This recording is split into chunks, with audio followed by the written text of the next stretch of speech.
So hello everyone, welcome back to my channel ink family. तो आज मैं करने वाली हूँ class 12th political science chapter number 6 international organisation. तो जो इससे पहले के चैप्टर थे, चैप्टर नंबर 2, 4 एंड चैप्टर 5, वो मैं ऑलरेडी कंप्लीट कर चुकी हूँ। अगर आपने नहीं देखा तो link is right here, check it out.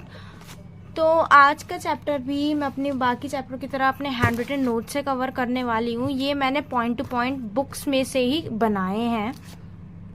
जो आपको बुक के अंदर मिलेगा ना, वैसे ही मैंने इस नोट्स को कवर करने की कोशिश किया है। और जो ये छोटे छोटे बॉक्स है, इसको मैंने ज़्यादा अच्छे से एक्सप्लेन नहीं किया। अगर आप चाहो तो मैं एक सेपरेट वीडियो बना सकती हूँ ओनली इन बॉक्स के ऊपर, क्योंकि ये सीयूईटी के मोटिव पे बहुत इंपॉर्टेंट है। सीयूईटी के एग्जाम में ऐसे बॉक्स में से ही क्वेश्चन आते हैं। So without wasting any time, let's get started. तो सबसे पहला टॉपिक हमारा आता है why international organisation. International organisation क्यों? तो सबसे पहले एक चीज़ देखो, जब हमने पहले चैप्टर में हमने सार्क के बारे में पढ़ा, आसियान के बारे में पढ़ा, ईयू के बारे में पढ़ा, ये सब क्या था?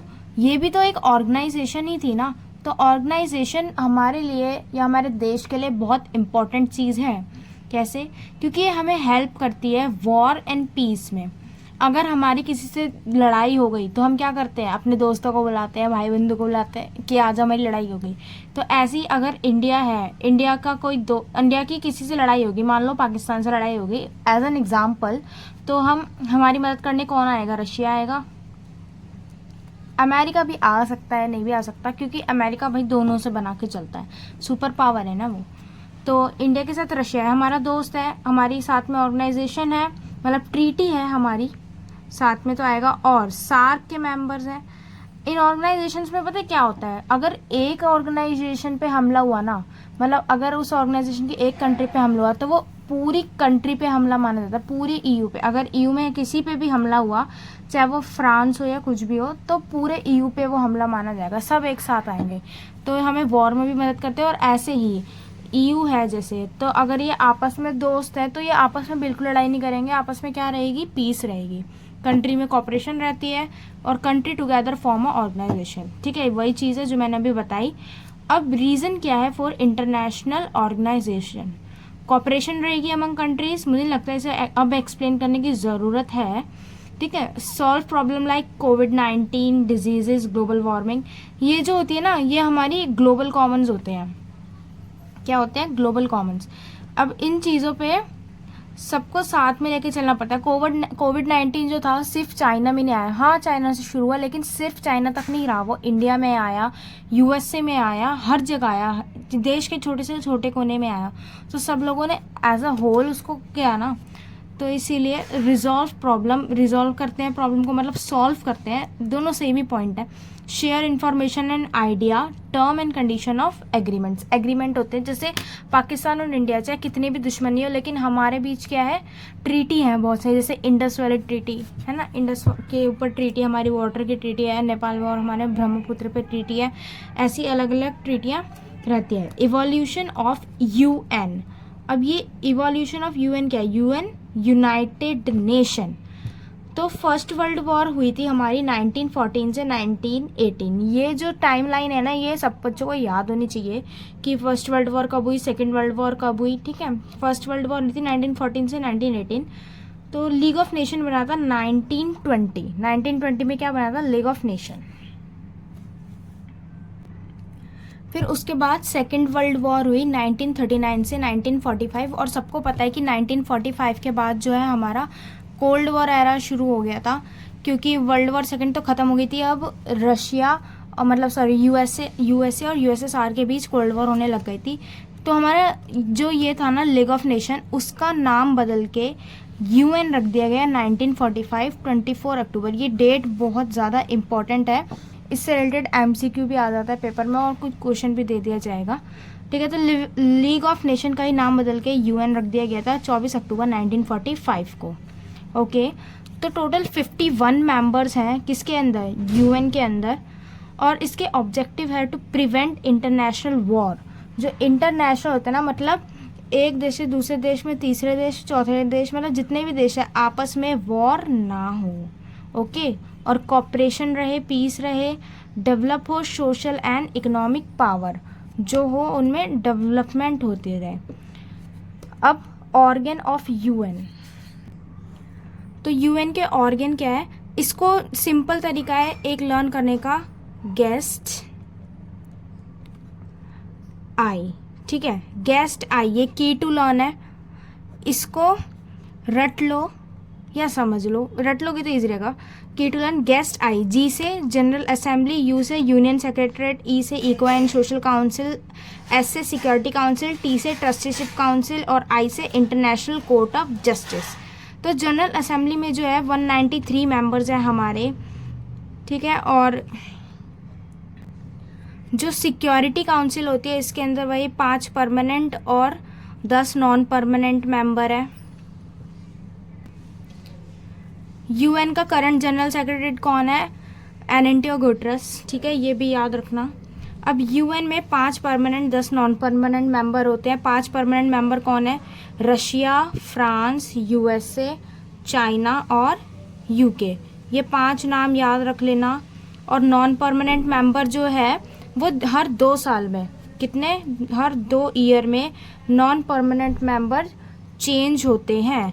कैसे चेंज होते हैं, अल्फ़ाबेटिकली, ठीक है, alphabetically non permanent member change होते हैं।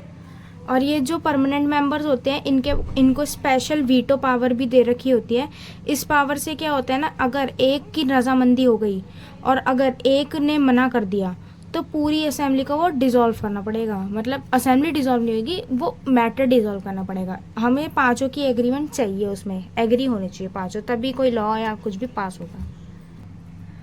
अब क्या स्टेप ले सकते हैं जिससे जो यूएन है वो और भी ज़्यादा रिलेवेंट हो जाए, तो मेक पीस बिल्डिंग काउंसिल, एक पीस बिल्डिंग काउंसिल भी होनी चाहिए। हम बोलते हैं कि पीस रखना है, कॉपरेशन रखना है, पर क्या एक्चुअली में ऐसा होता है, उसको मॉनिटर करने के लिए भी एक पीस बिल्डिंग काउंसिल होनी चाहिए।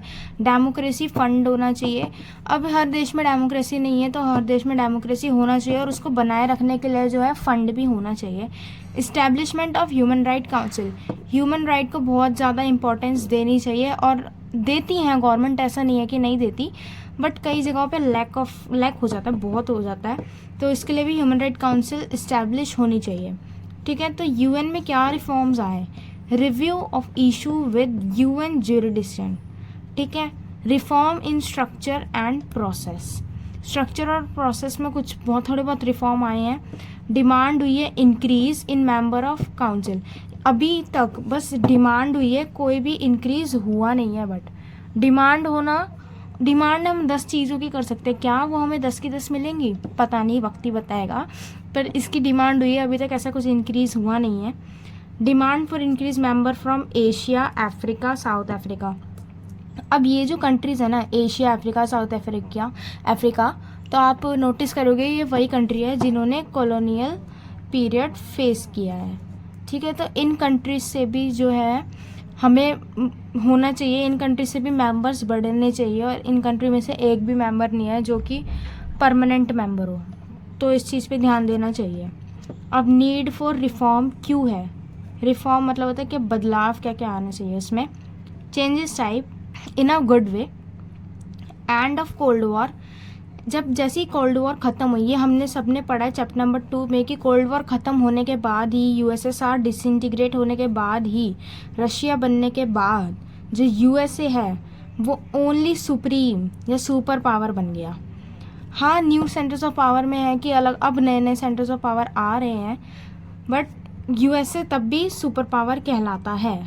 ठीक है, और इंडिया भी काफ़ी अच्छा बढ़ रहा है आगे, चाइना भी यूएसए को टक्कर दे रहा है, और ऐसा कहा जाता है कि आने वाले कुछ साल में जो चाइना है वो यूएसए से आगे निकल जाएगा जिस स्पीड में ये बढ़ रहा है। ठीक है, आसियान की इकनॉमी भी हमने पढ़ी, बहुत ही अच्छी होती जा रही है। ईयू की इकनॉमी भी इनफैक्ट बहुत अच्छी होती जा रही है, ईयू का तो ट्रेड भी इनसे ज़्यादा है। Reform of structure and process, तो reform of structure and process में क्या है कि यूएनएससी मतलब United Nation Security Council no longer represent contemporary politics, जो आजकल की पॉलिटिक्स है ना उसको ज़्यादातर रिप्रेजेंट नहीं कर पा रही है UNSC support western values and US France. अब ज़्यादातर देखो वीटो पावर कहाँ है, यूएस में है, यूके में है, फ्रांस में है।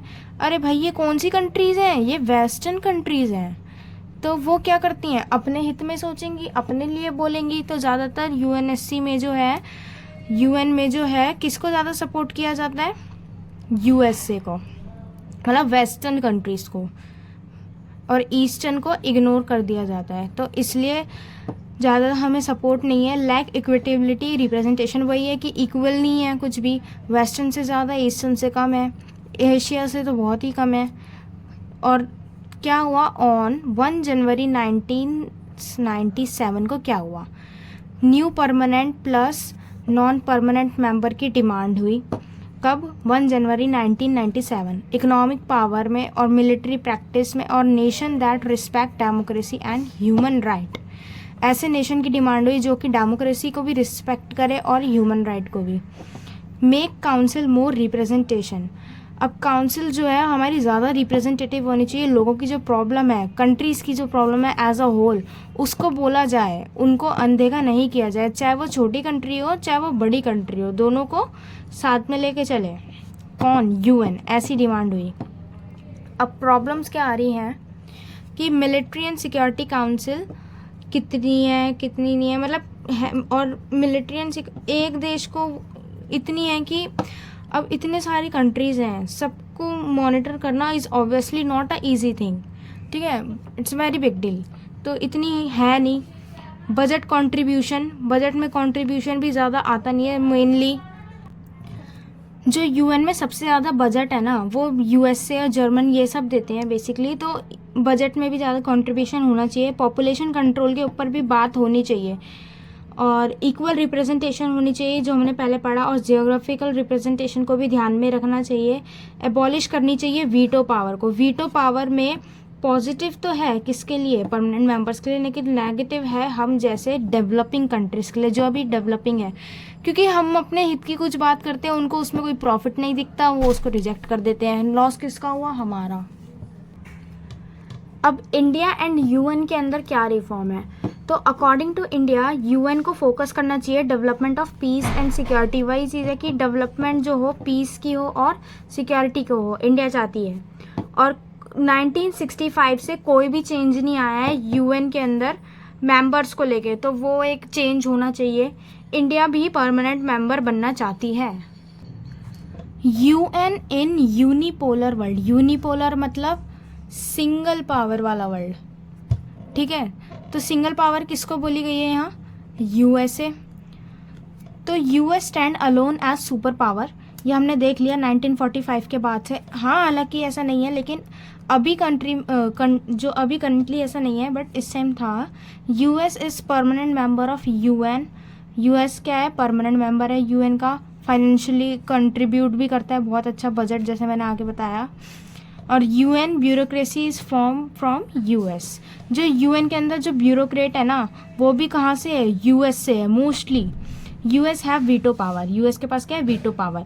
अब ये कुछ इंपॉर्टेंट पॉइंट्स है जो आपको याद रखने हैं। जैसे यूएन डे कब आता है, 26 जनवरी 1945। वर्ल्ड ट्रेड ऑर्गेनाइजेशन कब बनी थी, 1995, 1 जनवरी 1995। और 1945 अक्टूबर 30 क्या हुआ था, इंडिया ने ज्वाइन किया था यूएन। ये भी बहुत इंपॉर्टेंट डेट है, और एक ये इंपॉर्टेंट डेट है। इंडिया ने यूएन कब ज्वाइन किया था, अक्टूबर 30, 1945। अब ह्यूमन राइट हमने बहुत सुना। ह्यूमन राइट को लेके क्या है, ऐसी ऑर्गेनाइजेशन चली है जैसे कि एमनेस्टी इंटरनेशनल और ह्यूमन राइट वॉच। ये दो ऑर्गेनाइजेशंस हैं जो कि एनजीओ है ये फॉर ह्यूमन राइट, ठीक है। ये क्या है, एनजीओ, नॉन गवर्नमेंट ऑर्गेनाइजेशन, जो कि सरकार द्वारा नहीं बनाई गई, और ये ह्यूमन राइट के लिए काम करती है, ध्यान रखती है कि लोगों का ह्यूमन राइट जो है वो एक्सप्लॉइट तो नहीं हो रहा है। तो ये था आपका पूरा चैप्टर नंबर 6, जो कि मैंने बहुत ही शॉर्ट फॉर्म में जो है अपने नोट्स के थ्रू एक्सप्लेन कर दिया। इस नोट्स की जो मैं पीडीएफ भी डिस्क्रिप्शन बॉक्स में टैग कर दूंगी। अगर वीडियो अच्छी लगी हो तो लाइक कीजिए, शेयर कीजिए, सब्सक्राइब कीजिए, एंड कमेंट इन द